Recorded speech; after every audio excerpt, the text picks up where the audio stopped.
les Sahara, pour les femmes, les hommes et les enfants du Congo, je vous lance un appel urgent de ne pas seulement nous remettre le prix Nobel de la paix, mais de vous mettre debout et de dire ensemble et à haute voix, la violence en République démocratique du Congo, c'est assez. Trop, c'est trop. La paix maintenant. Je vous remercie.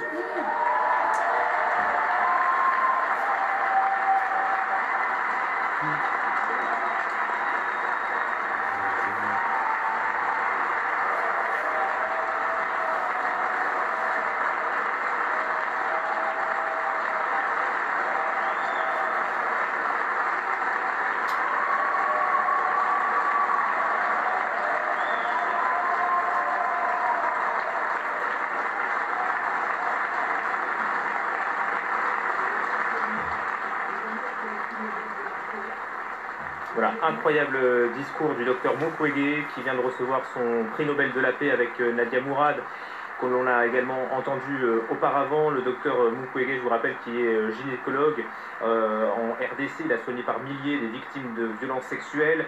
C'est au nom du peuple congolais, a-t-il dit, que j'accepte le Nobel de la paix. Un discours sans détour. Il a dédié ce prix aux victimes des violences sexuelles.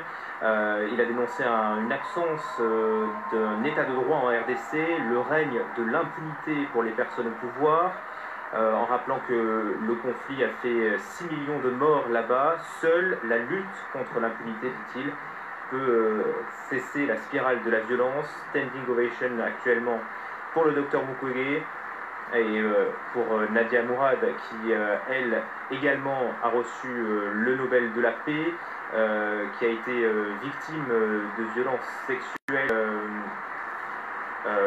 de la part du groupe État islamique.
Voilà la cérémonie en Norvège après donc ces Nobel de la paix qui s'achèvent par de la musique et ces discours donc de Denis Mukwege et de Nadia Mourad. Je vous propose d'écouter un extrait de Nadia Mourad.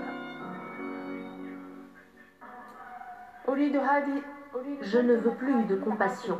Je veux que ce sentiment soit transposé en action sur le terrain. Si la communauté internationale est sincère dans sa volonté d'apporter une aide aux victimes de ce génocide, si vous voulez que ces Yézidis quittent leur campement et retournent chez eux, et qu'ils regagnent confiance, eh bien la communauté internationale doit leur garantir une protection. Voilà, Nadia Mourad qui vient de recevoir le prix Nobel de la paix. Je vous rappelle qu'elle a été victime, elle aussi, de violences sexuelles de la part du groupe État islamique, de membres du groupe État islamique, et qu'elle est aujourd'hui porte-parole respectée de la minorité yézidi. Vous avez aussi entendu donc Denis Mukwege qui lui est gynécologue en RDC. Il a soigné par milliers des victimes de violences sexuelles. Il a prononcé un discours vibrant, sans détour. Denis Mukwege, discours aussi politique, puisqu'il appelle les Congolais à prendre leur destin en main à quelques jours de la présidentielle.